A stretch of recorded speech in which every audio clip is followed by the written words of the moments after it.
have 20 minutes to present your solution to judges. You will be given a warning with 5 and 2 minutes remain. After 20 minutes, the presentation will stop immediately, and no information will be considered after 20 minutes has elapsed.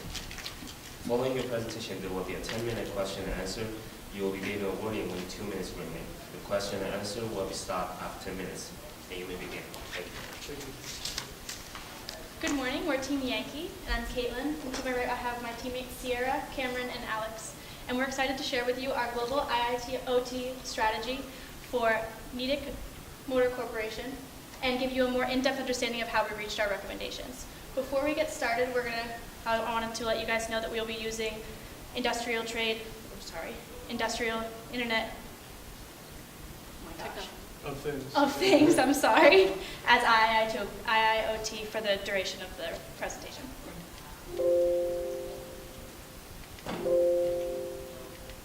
Maybe. Oh, other way. All right. So right off the bat, we wanted to highlight the key challenges that needed immediate attention right off the bat. So needing to establish the customer relationships, maintaining them is a concern. They're worried about losing the customer relationships by implementing a strategy that's solely digital. So preserving these relationships, our new strategy will highlight ways to kind of implement a strategy that uses both internet interaction as well as face-to-face interactions. The other two challenges are the global data ownership as well as market positioning.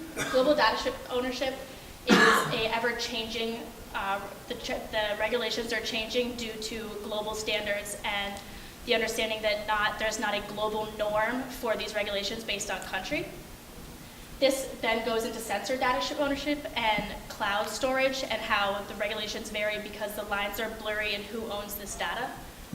From there it goes into how this foresight model and how to position that within the market and where that product kind of falls in terms of their product portfolio. And our strategy shifts from a more route-based monitoring, which changes the consumer's idea of where we sit as a product because we'll now be in a more hybrid model of being able to solely track your usage online versus meeting with your customers and your clientele through a maintenance routinely. So our synergistic strategy shows how the sensor communicates its data to the cloud as well as what we can now consider the remote technicians who will communicate back and forth with the customer's remote portal. They will be able to interact with them online as well as schedule appointments and their maintenance through that portal, allowing them to have both the face-to-face interaction and digital depending on what they're most comfortable with.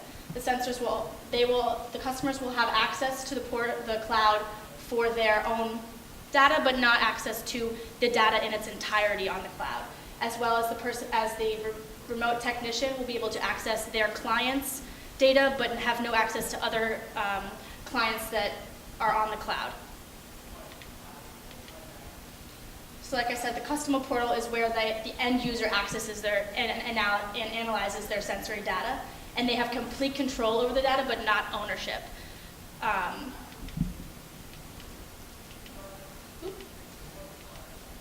So Nidec has the title, ownership, and control over the data that is in the cloud.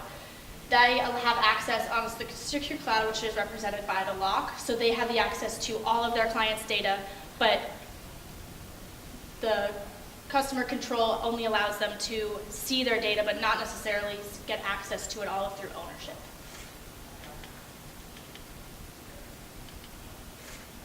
So as we analyzed the challenges that pertain to this case and also devised our alternatives, which we ended up obviously not taking, however we still thought that they were important to this case, we kept asking ourselves these three questions throughout the course of analyzing this case yesterday, so we thought they were important to include.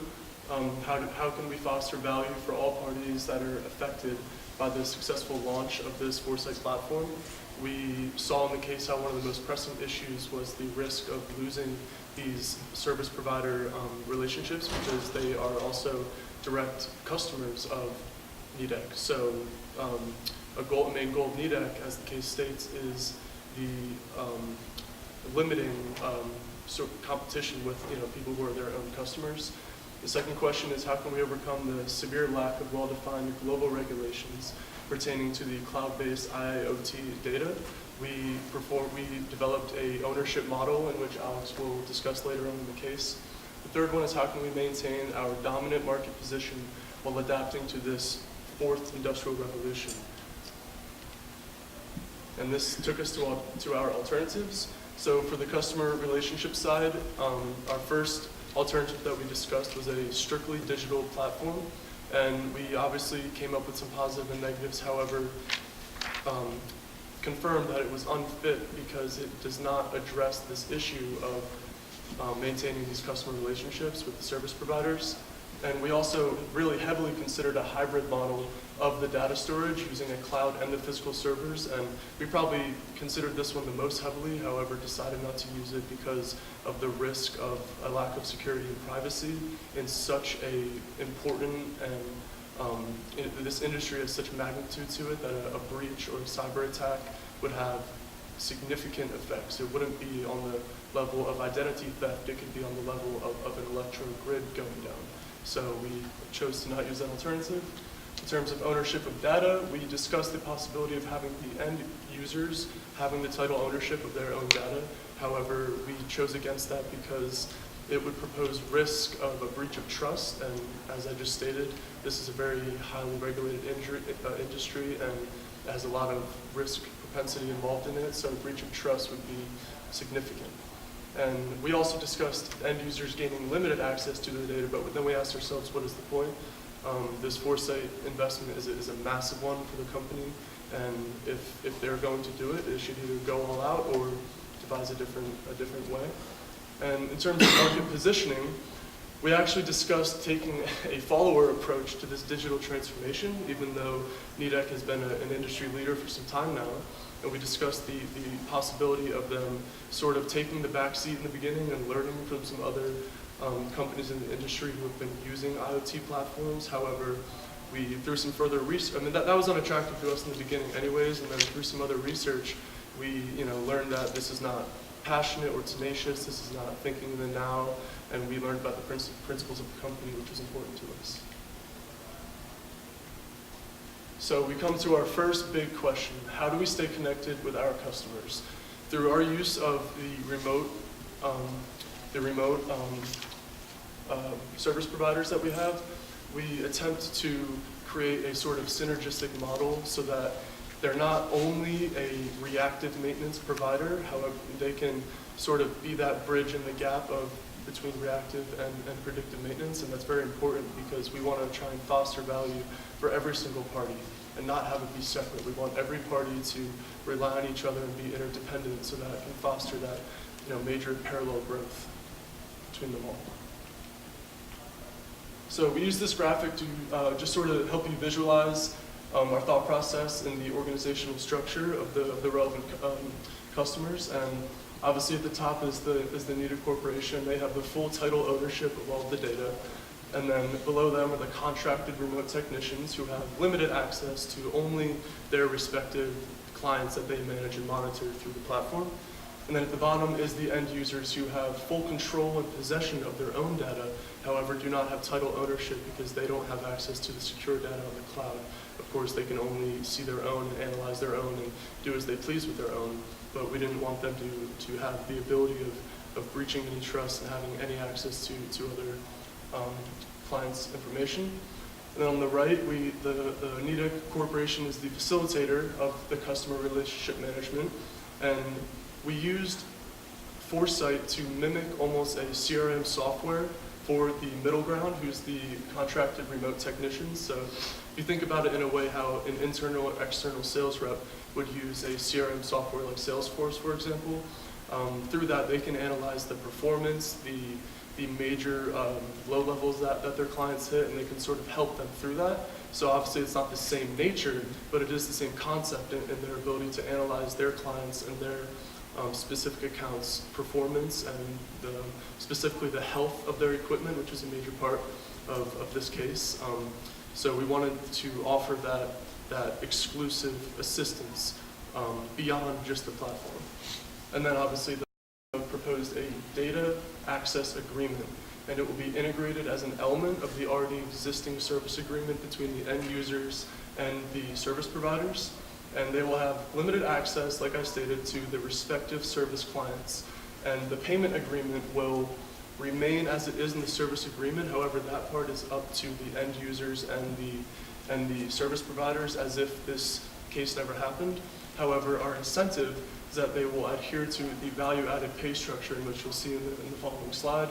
And in that pay structure, the Nidec company will incentivize both parties through premiums, which I'll discuss. So the remote technicians add value to the end users through the Foresight platform. By utilizing it like a CRM software, they are their exclusive solution advisors through this platform. And Nidec also pays these premiums to end users upon purchases for the strict attempt or the strict approach, the strict purpose of incentivizing the end users to in turn create a value-added percentage benefit to the remote technicians. A major issue is that, or a major concern of the remote technicians in the service industry in general is that they were going to lose revenue stream because they relied on these impending malfunctions, in the reactive model. However, we're trying to transition to a predictive model. So we actually wanted to try and transfer some of the core competencies of these remote technicians and their expertise and utilize them as a strategic asset in our platform and not just make it reactive and situational in that manner. And it will be quantified on a basis of a perceived value index. So I use the comparison of how a customer, just a normal consumer, will use a perceived value index to decide whether they're going to buy a product or not. On all these different accounts, they will have a level of value that they think that they will achieve from the product. And it's not the same nature, however, the same concept, because when these remote technicians are working with and analyzing the data with the end users, the end users will come up with a perceived value that they've received from the technicians. And some examples I put are cost savings, time reductions, cost reductions in the supply chain, increased operational efficiency. So maybe the remote technician used his or her expertise to find a major inconsistency that was occurring, and when they fixed it, perhaps that could save a massive amount of time, which obviously aligns with cost reductions as well. So end user optimization, which is the original goal of the Foresight platform, that's sort of the traditional foundational aspect of it. And I highlighted a lot of different things that we thought would be possible beyond just the simple tracking sort of GPS nature of the forecast platform. Although that is genius in itself, actually GE Digital, the company who coined the term IoT, wrote an article that I read, and they were talking about how most of the companies that are utilizing these platforms and these technologies are actually underutilizing them by a pretty massive margin. They actually used the metric of only 3.7% of utilization of the total utility that you can get from these platforms, and that's because they're focusing on just the GPS nature. But we think that there are so many more aspects of it, and it can be almost like a catalyst. Instead of just a product that you sell for a price and then it's over, it can be a catalyst that can really launch parallel growth for all parties involved. And these are just some of the things that I thought were important. So next is global data ownership, and we took this out of the case because we found it to be very important. Owning data is power, and we decided that for understanding that global regulations are changing and growing and adapting and are very different, whether it's the US or the EU, it was important for us to understand and realize that Nidec had to decide their position on these regulations in order to decide whether they were going to implement a more local or global-based regulation and apply these regulations to either having everybody follow their local companies' or their local countries' regulations, or allow them to adapt as they travel across borders. So we found this map that we found very interesting because it highlighted how different in strength the regulations are of data across the world, in terms of whether they're heavy or moderate or limited in terms of the level of regulation that is available in these countries.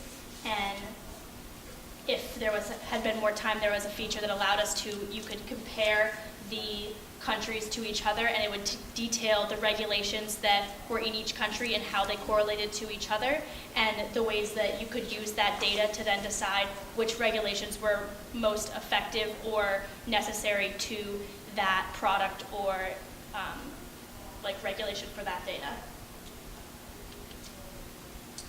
As we look into the big problem of trying to figure out who really owns all the data that is produced through the system, we take it as the title ownership of Nidec that owns all the data through the system foresight and the software that they're selling. From the controller end, we have to understand that as Nidec owns the entire data set, that we have to create a case application policy that will apply to both controller and ownership of each of the ways that someone goes to the cloud data and sees it.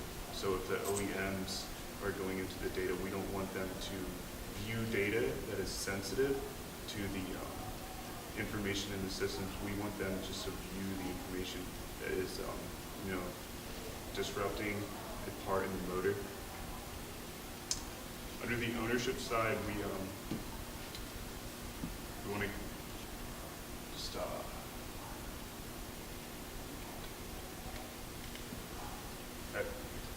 through the ownership, we went through a decision context, and we broke it down into 3 different things. So under ownership, to provide the well-being of knowing that the company owns all the data, we look at security.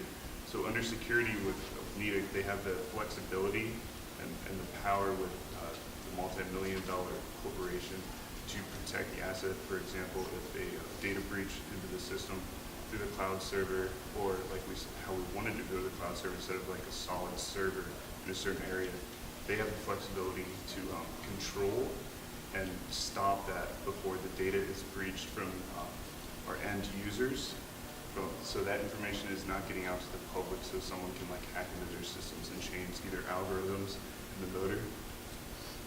Compliance through the ownership, we want to make sure that our end users are not using the data from Nidec in an unethical way. We want them to use it to how they see their company. An incentive through ownership, us giving them foresight gives them the ability to remotely access each of things, whether it's temperature or control of the motor or anything that is impacting everyday activities within that.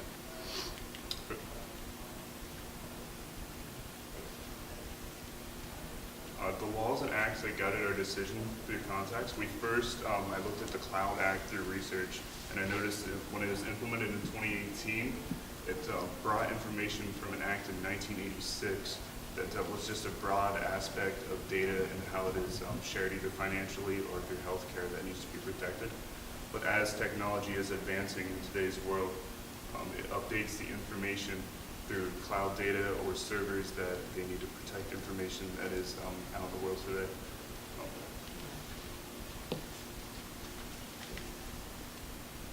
So next is goes where we fall in the market category and our positioning. So real quickly, our market and product positioning in the market, we want to get ahead of the curve. So we put evolve versus adapt. So instead of just adapting to this digital transformation, you can actually utilize the dominant marketplace that the company already has to kind of set the evolution for other companies in the industry to follow. We aim to escape the possibility of hyper competition becoming a reality and staying ahead of that curve, like I said. On the product side, I mentioned before how GE Digital discussed how many companies using these technologies are underutilizing the tendencies. We would like to avoid that. And also our incentive initiative launches the parallel growth, hence all of those optimization techniques that I came up with. So for our competitive landscape, it's constantly changing as IoT is adapting throughout different parts of the globe. And the timeline of electronic trends are actually decreasing in time and getting quicker to catch on. And there's actually a study shown that 26% of people believe that IoT will enhance our ability of life, and that 25% of people believe that it will give a better insight into business. So here's a couple of things from our SWOT. Obviously, it's the world's largest manufacturer, so there's consumer recognition, which is a great thing. Our current risk-based monitoring costs a lot of money and time. Our Generation X is a great opportunity right now. They love things such as like Alexa and smartwatches, so they're actually the ones bringing it to the manufacturing. And then our biggest competitor right now is ABB Ability. They pretty much are on the same line, except their battery is lasting a little longer right now, and their data is collected a little different. They get their data from their servers monthly. And then this is their growth right now, and so you can see that we need to adapt much more quickly because they are coming up very quickly for this markets.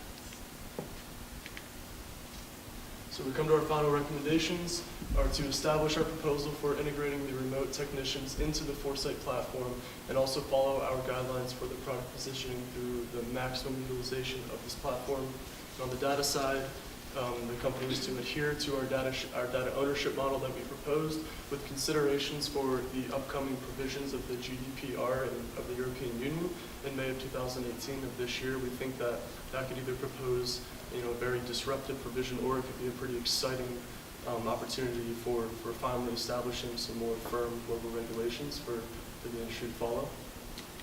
And that's all. Thank you. Great. Thank you. Judges, we can have a question and answer.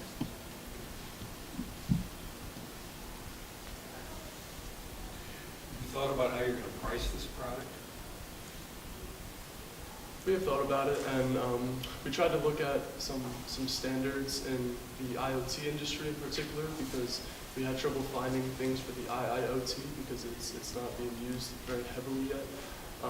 And in the IoT industry, I found personally that there were some much smaller scale ones that were pretty reasonable.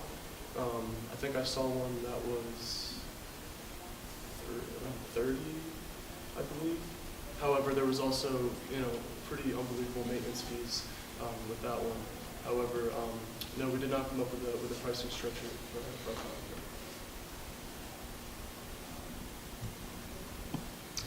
product. You talked about incentives.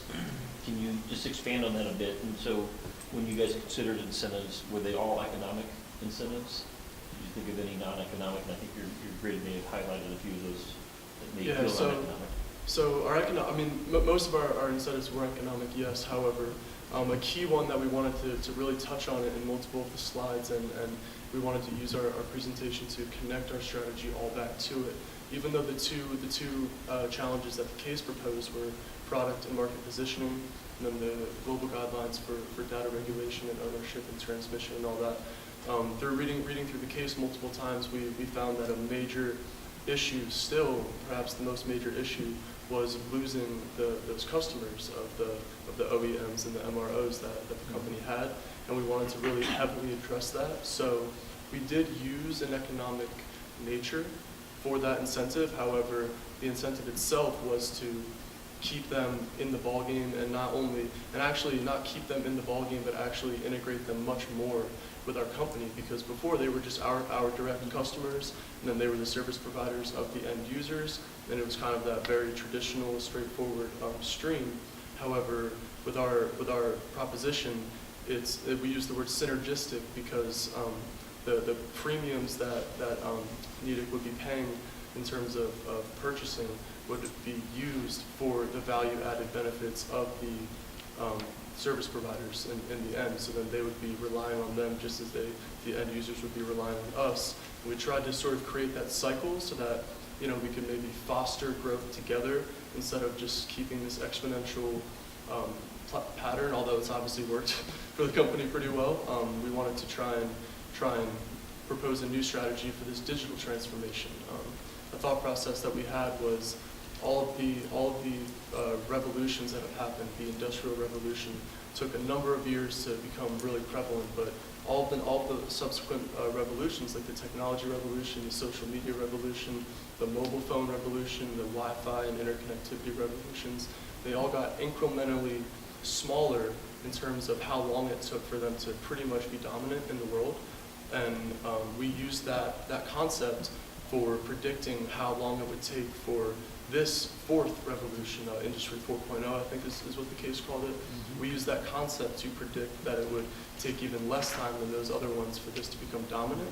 And that's why we wanted to try and foster this, three-way partnership, sort of. So I guess that would be our non-economic nature. Question relates to the same thing. So you said Nidec would obviously work through the service partners, but then we would also incentivize the end user.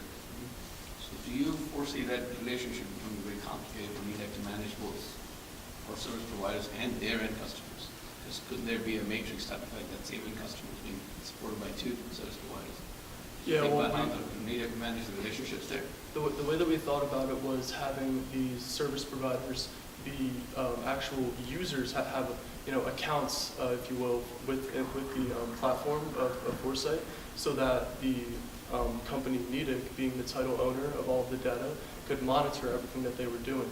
And we assumed that with the magnitude of the company of Nidec, that it would be doable at least to have either employees or systems in place to monitor the service providers that are, again, affecting the end users, to try and avoid that, what you just brought up. And we also, through reading over this case multiple times and then doing industry on the IoT and IIoT platforms and how they're really making their way into industries, we predicted and assumed that this is a pretty significant investment that Nidec is making. It's it has the potential to change their business models and have a really long-term growth. So we did assume that even though that would be cost intensive, that it would be something that would at least be up for interpretation. If you connect one of the premises of the study, which is the management of privacy of data and that mechanism, and your competitive assessment, did you guys think about what the need would be to be either in sync with the competitor in that space, or to understand how you can create a competitive advantage in that space? Or do you think like that is two independent decisions? Can the competitor have a different privacy standard than you would have, and both exist? I think it would depend on the nature of the competitor, and if they are as global of a company as Nidec is, if their main revenue streams and their main customer capacities are coming from domestic markets that aren't necessarily interconnected within the nature of their industries and their segments, then I think it could be two independent questions. However, no, I don't have a comprehensive answer for you. It's not a fair question. I get it. I'd say so. Yeah, one more. You talked about ownership of all the data is with Nidec. You talked about a difference between, or at least one way I understood, and I guess more a clarification of the question. What part does Nidec own and what does the customer have access to? Because it was security and compliance, like high-level stuff, what Nidec owns. But are you saying that the applications and all of that are owned by the end user? No. What you do with that data? No. So when we said that, when we said that Nidec has the title ownership of all of the data, they are the exclusive owner. They own the secure data in the cloud. They own the applications. They own the processes that Foresight uses. However, the control mechanisms of the customers gives them the power perception of ownership, so that they can gain their own insights and extract them and feel like they have that power. However, they only have access to their own data through the usage of Foresight. So they don't have the ability to modify an application on Foresight or do anything to affect the platform. They just have complete ability to access their own data and analyze it. Do you establish the ownership relationship that you just described simply as a matter of law, the Cloud Act and U.S. versus Microsoft, things like that, or do you do it by contract? Contract. The way we have it set up is that you would have a contractual agreement maybe in lieu of or in addition to whatever service agreement you already have with the service provider that highlights then that they would have access to all of their data, but that Nidec would be the owner, so therefore they couldn't take take that data that they received or analyzed and use it at, say, a different company, or sell that data to a competitor or something like that. This is the way our strategy works, is preventing Nidec from losing data and have it being sold to somebody else by their end user. Our source for that was the legal framework of the GE Digital company that who coined the IoT term. Through that source, I thought it was a reliable source, and they said that the exclusive owner of the data has the ability and obligation, or not obligation, they have the right and the privilege to offer and propose data access agreements of different levels of limitability. So through that, we felt that it would be. So really, construction individual contracts is what you're saying.